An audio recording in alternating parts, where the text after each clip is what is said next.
Folks, we have before us a sinister plot. Our elected officials have put through bills in the House that they know won't pass. Some have called it a feel-good bill. Let's talk about why they do this. Why does it help, and what's in it for them? And moreover, what's in it for us? Today, a look at the appropriations bill that they put through, some of the money. And to you guys watching, pay attention. Hopefully, we discover today a little bit more about the people in office and why no one can trust them. Shall we begin? From the headquarters of the Truth in Broadcasting Network, introducing Truckin City Journal and the El Rushbo of Truckin News, Boss Man.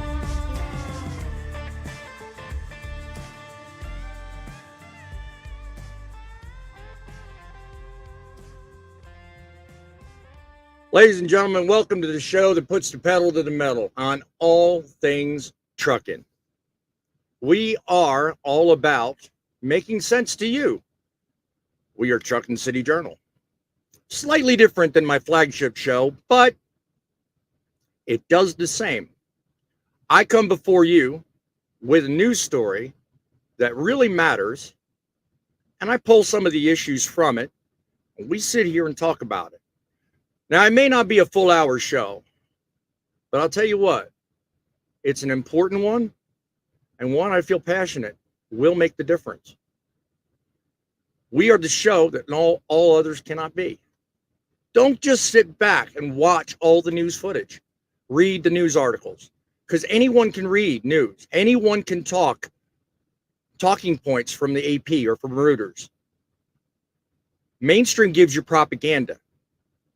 We give you a floor by which to know where that's coming from and actually know where the trusted sources can be reached. We provide it in a number of ways. We give you a call-in line. You can call our studio. You can put notes in the chat. You could send us emails. Either way, we give you the voice other news shows will not. And today I'd like to start out by giving you a little bit of inspiration. I'd like to make Truckin City Journal different in terms of giving you something to work for, something to think about every day. So today's quote or expression goes like this: the happiness of your life depends on the quality of your thoughts. You know, like the picture a minute ago, everyone can be negative. Everyone can take a negative thought and let it rule their day. But are you putting good thoughts in your head? Are you actually thinking things through fully? If you do, then you're in control. Realize every day you do what you think. And I believe a lot of people need to be reminded of that, which is why I made this the quote of the day. I think it'll hopefully make a tremendous difference in your day and help you continue to be a better person. Let's get on with the show today. We're starting a movement. We are trying to make trucking great again. That is why I put this show out. That is why I ask you to join the fight. Become part of this show. Become part of this network, the Truth in Broadcasting Network. Subscribe today. We put truckers first. And we're going to do just that today with talk about the appropriations bill. We're diving headfirst into a topic that's shaking up trucking. Well, let me tell you why you need to stay tuned. In a publication from Fleet Owner, they talk about what the House Appropriations Committee has just passed as a funding bill for the Department of Transportation. $90.4 billion being given to agencies that affect our industry. These same agencies, by the way, I pointed out in previous shows, have little, if not any, trucking professionals running their helm. We've got $200 million dedicated to increasing truck parking. Great, no problem. And a host of other provisions in this bill. Well, they're good, but there's a lot you may not know. And you may, so put in the comments what you think of these non-professional bureaucrats making all the decisions. I have the link in the description of this show, so follow along if you'd like. I have something to say about the free-willing nature and attitude of our lawmakers. So let's start off with a committee of one. That is me. And today's bulletin.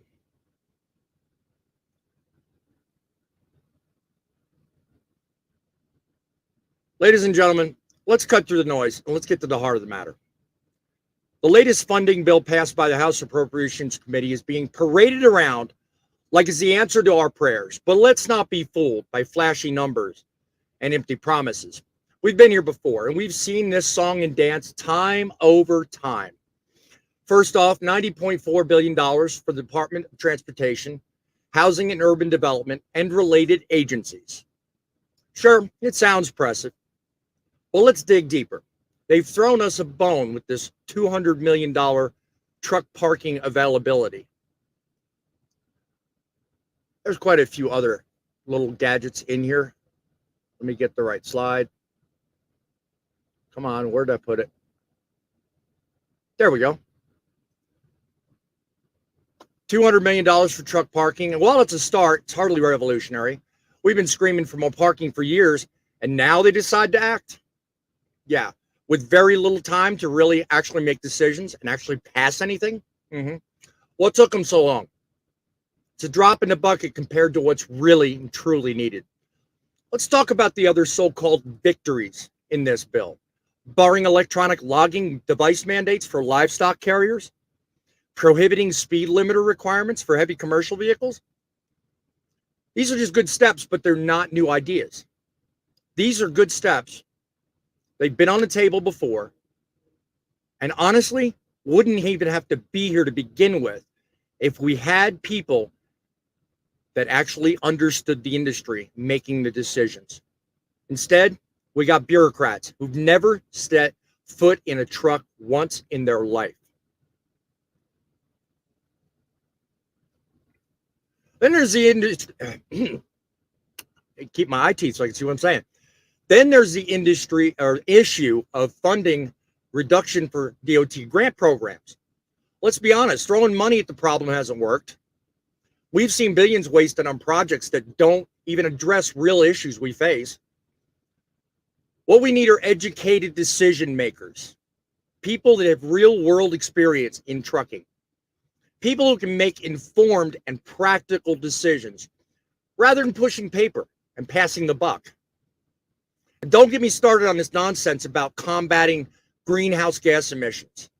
They've got a measure in there for the performance rules instead of dictating one-size-fits-all solutions from their ivory towers. How about letting the industry decide the path forward on climate responsibility? We know our trucks. You and me, we get it. We understand the unique challenges we face out here.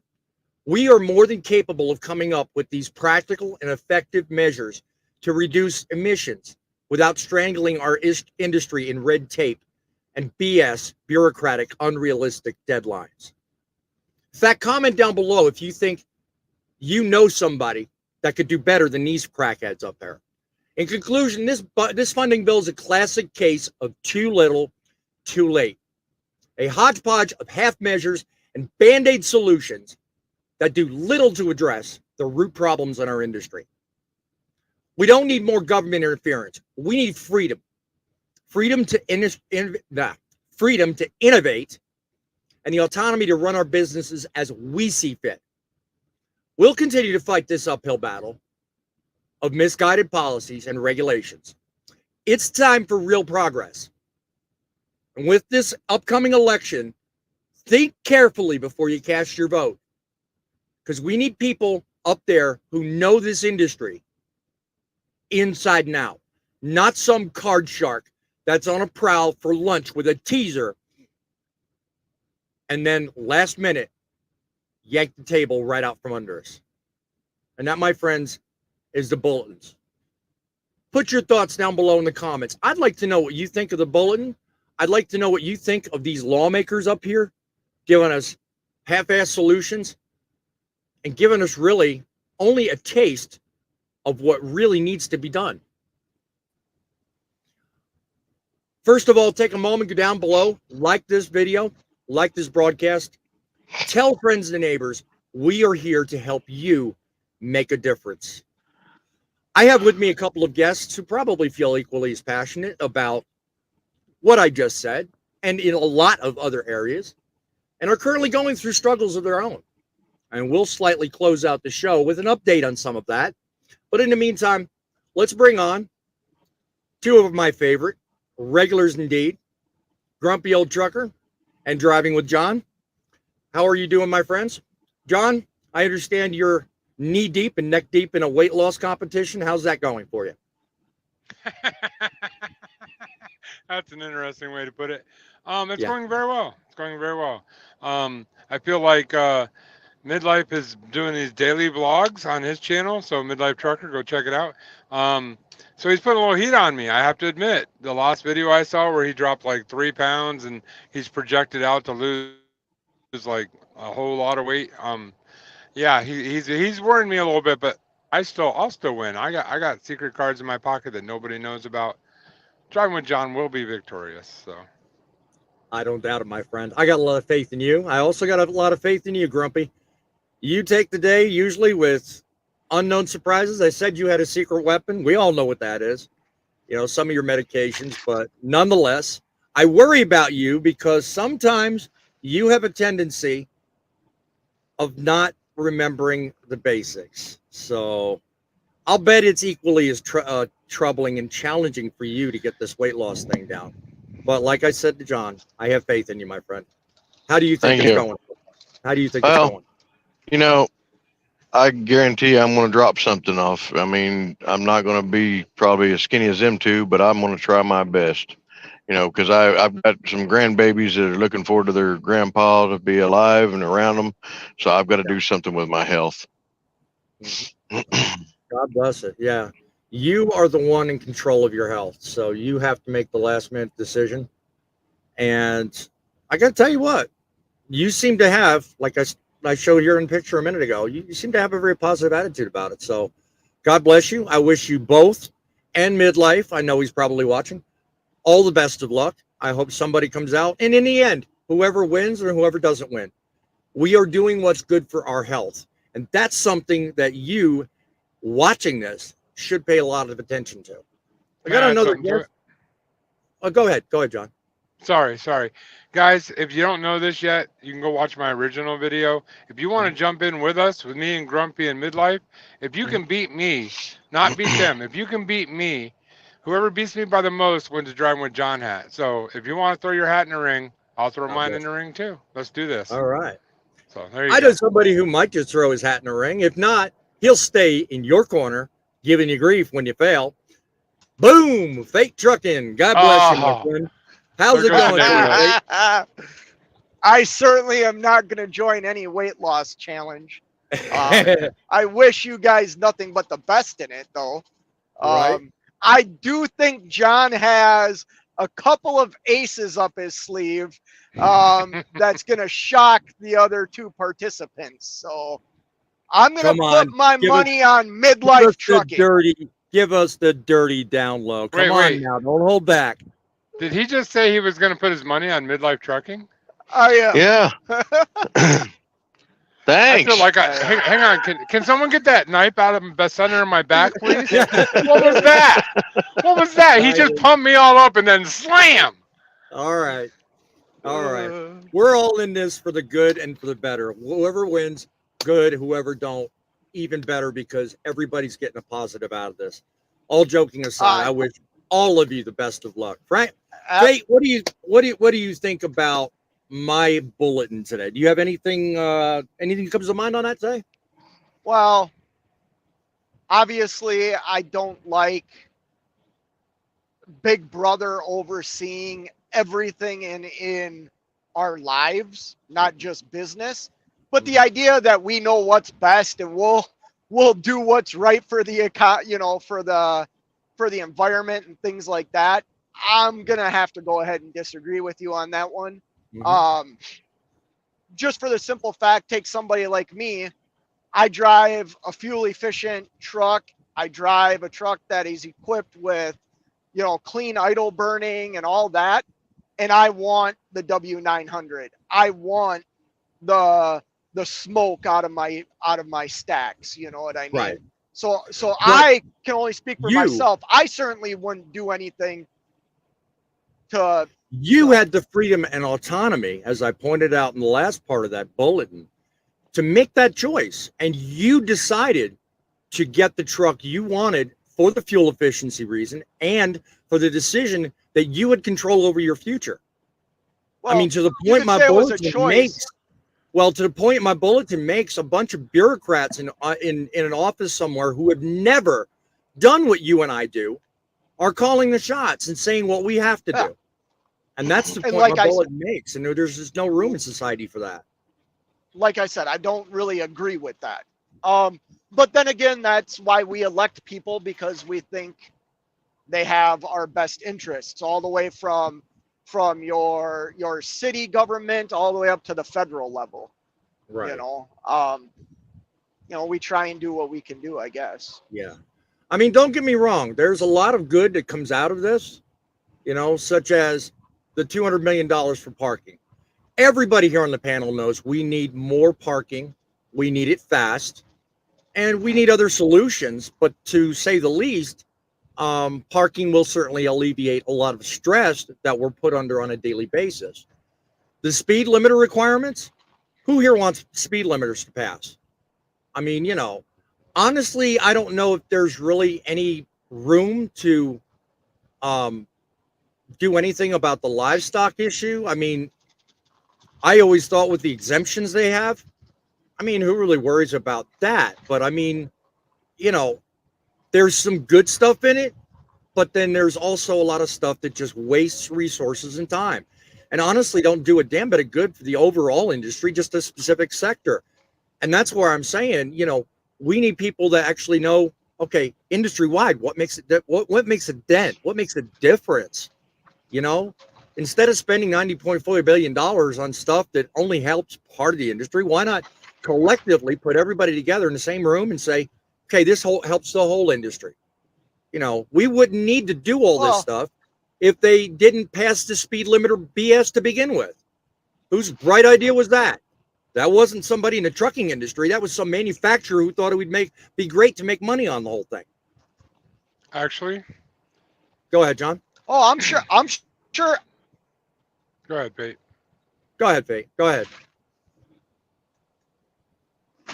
You're sure? Sure, what, there's some companies that were on board with that whole deal. Yeah. I will tell you 100% my opinion, and this is only my opinion, and I can't back it up with facts or numbers, but everybody that's going to listen to this is going to know this. That is 100% an insurance company policy. Insurance companies say if you travel at this speed, statistically you're safer. That's why they're passing it. Has nothing to do with trucking. Oh, I'm sure a lot of it has everything to do with profitability and donor position. I'm sure a lot of it has everything to do with that. It's all about the insurance companies. That's where the money is. So yeah, follow the money. See exactly. who's putting money where. It does favor larger carriers because they already have speed limiters, but outside of that, the insurance company is 100%. Yeah. Grumpy, I mean, when you look at this list of things that are on this bill, I mean, take a look for just a second. And as soon as you answer this, I'm going to get to it, the comments. I'm sure everybody in the show is probably thinking I'm ignoring the comments. I'm not.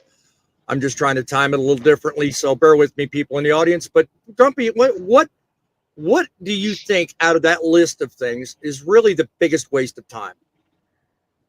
I believe it would probably be the everything. Yeah, I mean, well, pretty much. But I mean, the biggest one I can see on there probably would be the California stuff. Right. I mean, I think, well, yeah, because I mean, there's so many of these darn so many of these damn states are just, jumping on board with it and making it such a big deal. Well, I can make another show out of that. I mean, just bottom line is I think 90% of it's just garbage. It's waste. Thank you, Truckin' is Dead, for the loving support. Hit everybody with the like and subscribe. Definitely me. Appreciate that. Thank you. They're all against trucking or try to kill the small business. There's some truth to that.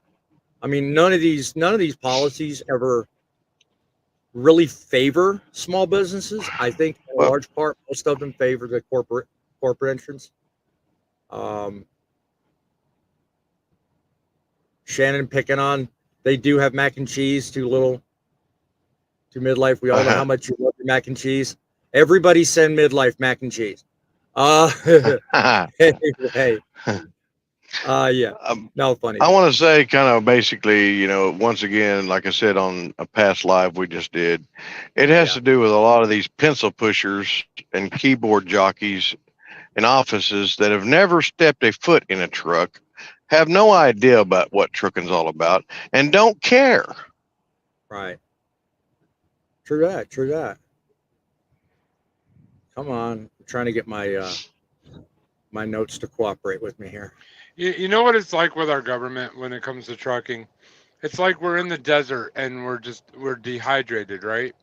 So what they do is they're like, okay, well, we need to address this somehow.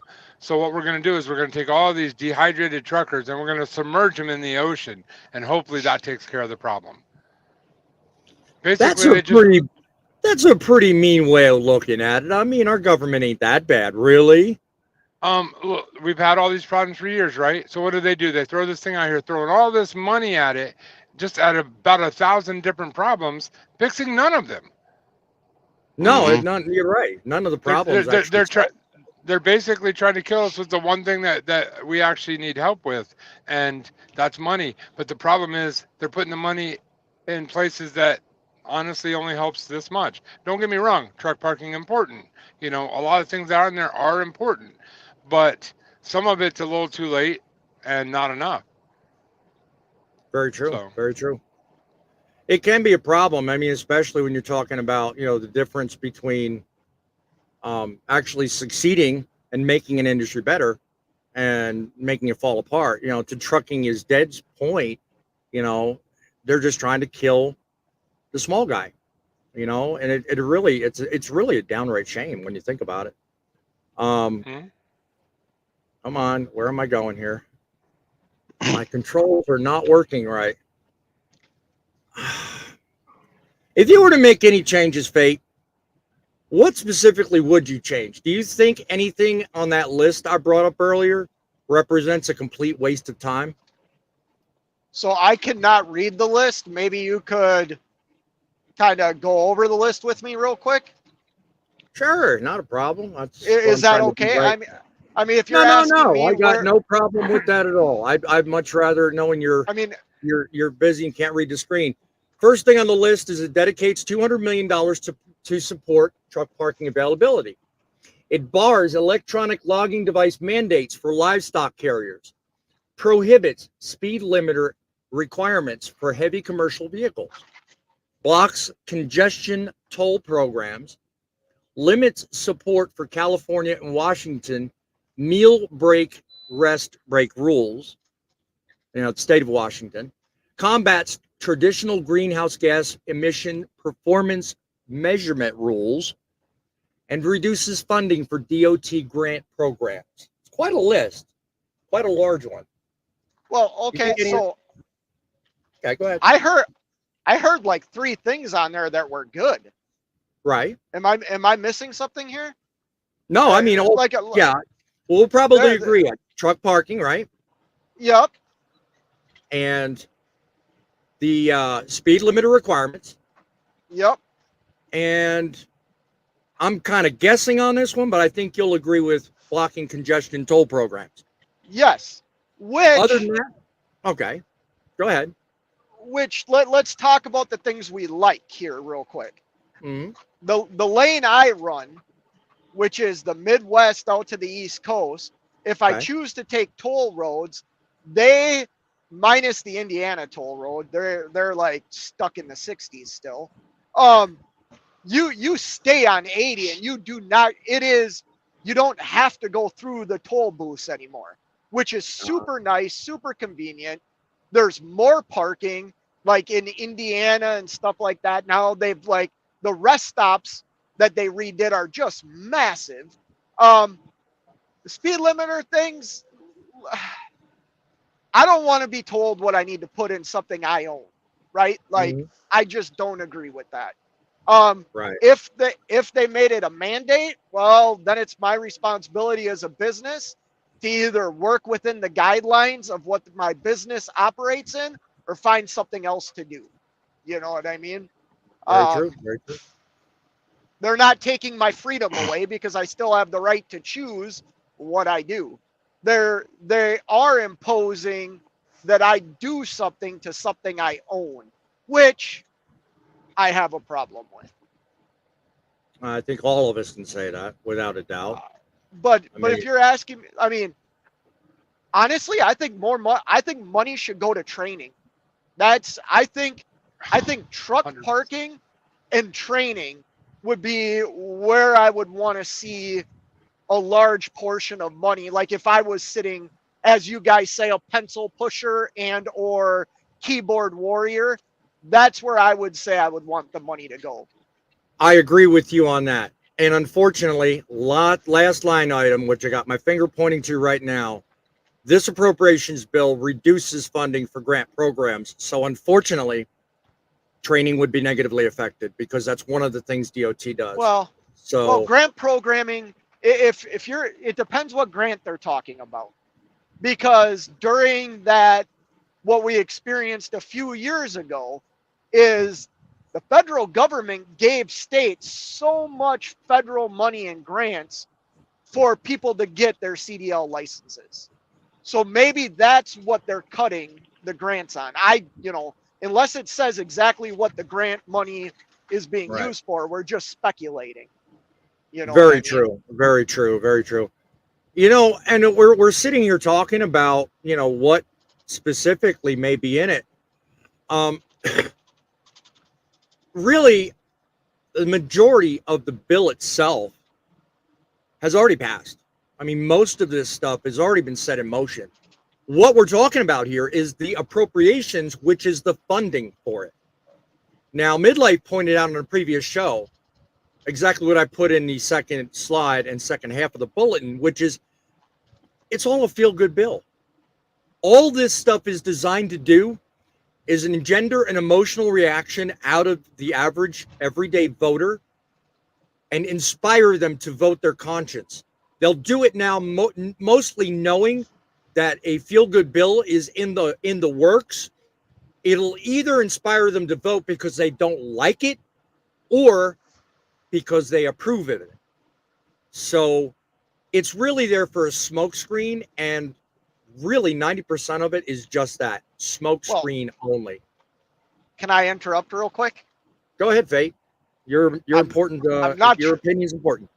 I'm not trying to step on anybody's toes here or anything like that, but that's every bill. That's everything that's ever passed in our government. Good point. But did you ever notice? But no, Fate. Did you ever notice that we hear nothing for like years and months on end, and then all of a sudden, 2024 election, and bing bang boom, bing bang, they come left, right, and sideways with all kinds of these stories. What's it going to do? You're either going to vote Democrat or you're going to vote Republican, one or the other, because of what you're seeing in the news every day. Whoa. I'm not saying you personally, but I'm saying the average person. That's the way they're thinking. You got to remember, we do have three parties here. I know. Yep. But what I'm saying, it's going to push your voting hard one way or the other. John, what do you think? I mean, do you think it's like I said, a smokescreen just to get everybody involved? Listen, we're all old enough. We've been around. We're not all, none of us are spring chickens. Every 4 years, they make a lot of promises. They do a lot of things that look great. And then after the election, it all goes away. And we never knew, nothing ever happens. So I hate to be Debbie Downer here, but guys, honestly, that's what this is. That's what every 4 years this happens. Yeah. So at this point, I think all of us would probably agree we'll never see the benefits of most of everything you're reading. So, or One the more thing. downside, either one. One more thing this fleet owner article pointed out, and I haven't put up any graphics on it, but it's just something I noticed. All right. Language in the bill also reflects what they want to do about predatory towing. They've got language in here about that, and they're looking to go after it. Now, if there's something that really needs to be highlighted, addressed, and fixed, there's something the audience can place in the comments and tell me what you think. What do you think about predatory towing? Does it need to have congressional action or maybe governmental interference? Because it's something we all deal with, and we've seen a lot of press. So, I mean, while they're ensuring fairness and transparency, why not set limits? Because that's what the bill addresses. They ensure fairness and transparency. That's the language in the bill. Okay. But I think let's set limits. Let's make it impossible for someone to capture a truck and charge you $16,000. Look back on one of my videos. You'll see what I'm talking about around Truckin City Media. But think about that. Why not set limits? What do you think, Grumpy? A limit on trucking? I think so. Sorry about that. What exactly was it about now? Well, they got language in the bill about predatory towing and setting limits to, or setting policies to include fairness and transparency. Really vague, really underestimating what people are going to read. I say they need to set limits, and that language is not there. What do you think? By predatory towing, you mean like towing our big trucks around when necessary, or what are you talking about? In my video about A1, come along, grabbed a guy off an accident, and then turn around and charge him $16,000 for miscellaneous okay, so that's inflated charge. Yeah, if they will go through with it and actually and enforce it and cut this back to where they're cutting a driver's throats or even the company's throat, yeah, I mean I could see that would be very useful. But like Big John was saying a while ago, it's a lot of talk and no show. You need to show us. Yeah, I mean it makes sense to do it that way. What's your about the parking thing? The other day, me and Midlife were talking about this. I think you guys were involved. We were all in this conversation, and he was talking about how the fines and the fees that you get and the everything that happens. You're on somebody else's property and you're not following their rules. So that's why you get charged these fines. So in his opinion, there were no fines that were, too much. Well, I tend to. Originally I told him he was wrong, but I have to think about that for a second. If somebody's parking their rig on your front yard, don't you have the right to have it towed or to charge them fees or fines or storage, whatever you see fit? I agree with that. And my answer to your question, I think, is the same as it was in the conversation. Yes, because your property, your rules. But you don't own a tow truck, and you can't make those rules. The towing company does. And what's to stop the towing company from assessing the value of your truck and say, okay, you owe me $100,000 to get your truck back? Well, no, right. They're enforcing the rules that are part of my rules of parking in my yard. Right. Well, again, they're basically the police in the situation.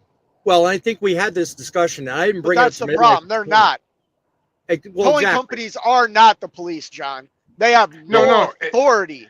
No, they're not. But my point is, if I have a rule on my property that you can't park in my front yard, but you do, they're the ones I call to have you towed. Yes. And I can charge whatever fees I want to you because you left it in my yard. Legally, that is 100% legal. I don't disagree with you on that. I think the problem we've ran into is in this, and there's a bunch of articles down in like Memphis, Tennessee, Nashville, Tennessee, Chicago, Illinois. A lot of it is stemming from people hitting bridges and they're being told one price at the point of contact when they show up to remove the equipment. And then when they go and try and get their truck back with that price, they're hit with an astonishing bill. Now, just like, I mean, insurance usually covers massive tow bills. So I am shocked that there isn't some sort of limitations already in place, because insurance companies get involved when it comes to heavy highway towing. Right. You know, but I do think if somebody tells you, hey, it's $3,000 to get your boot off your truck or off your windshield, and then you pay them $3,000 and they tell you, oh, it's another three, that's fraud. Whether Yeah, you're that's on wrong. somebody's property or not.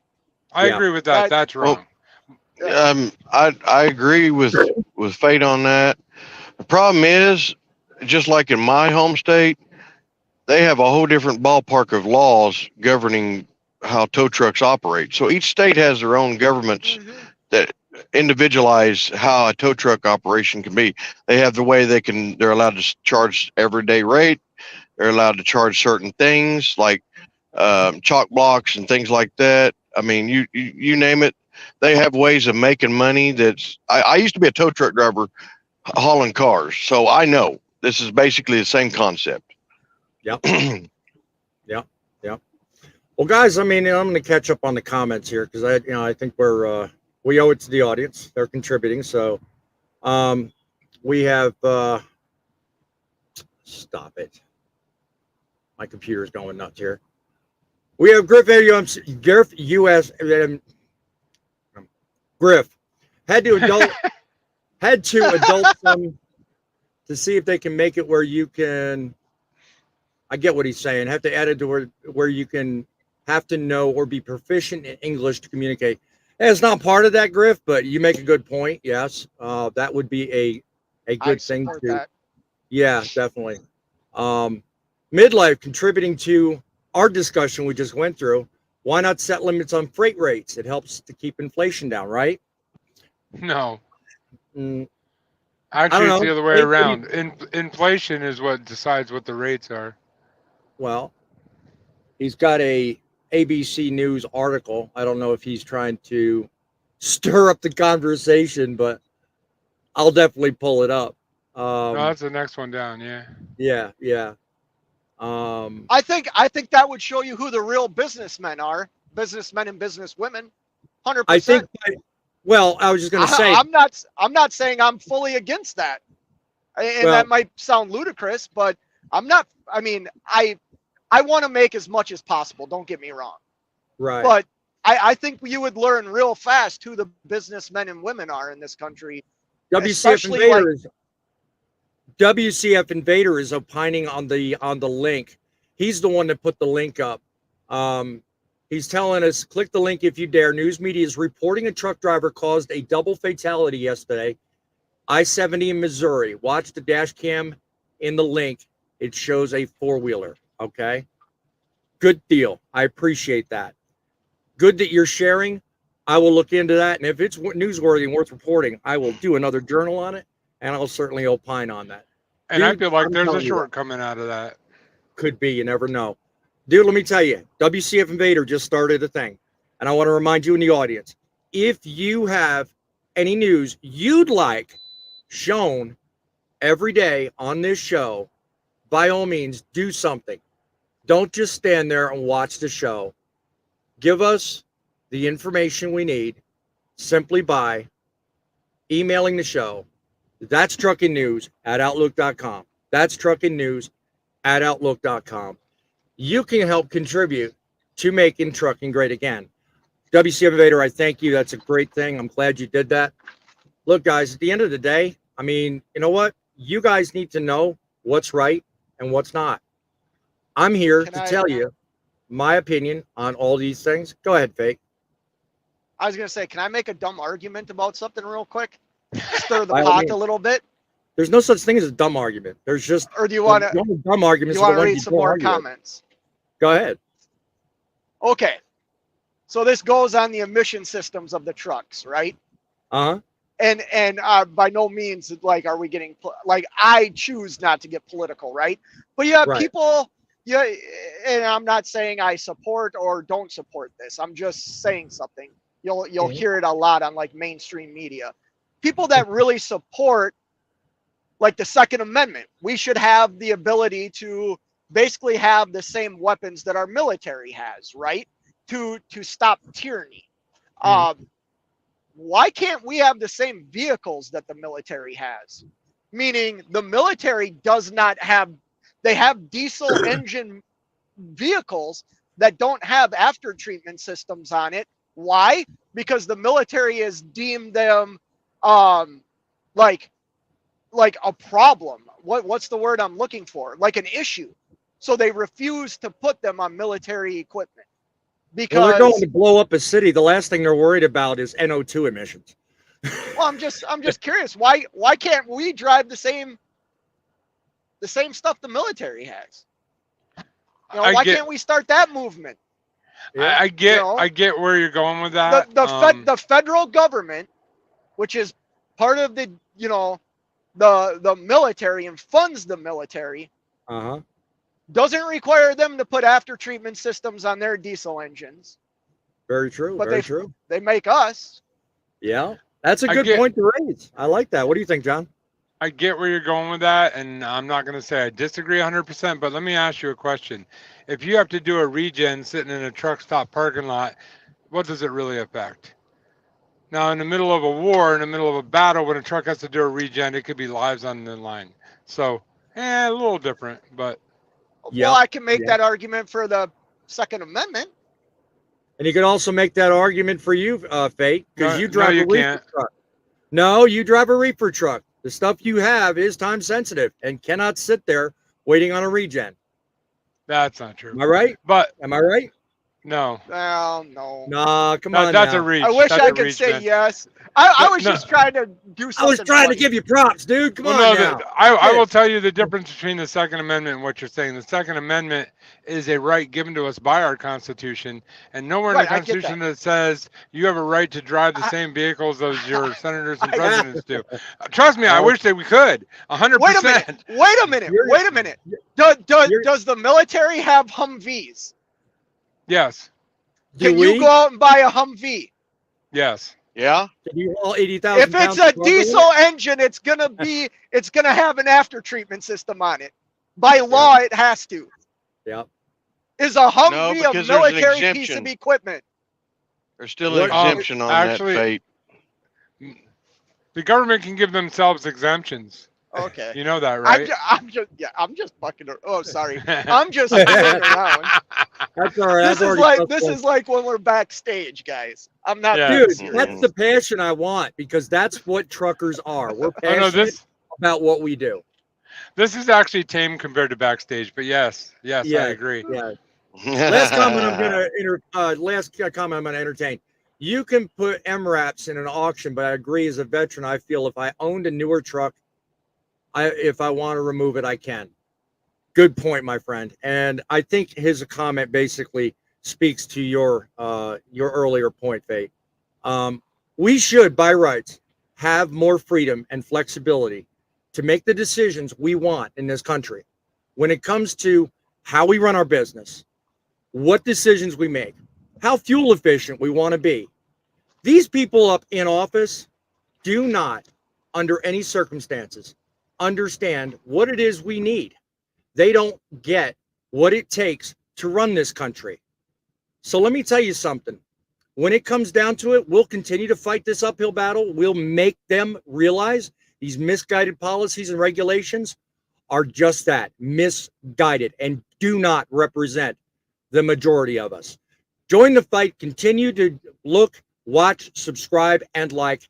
And today, together, we will send a powerful message to our leaders. It's time for change, and it's time for you to take our industry serious, because it's trucks that make the deliveries, not the politicians, but you, the drivers behind the wheel, that make the difference.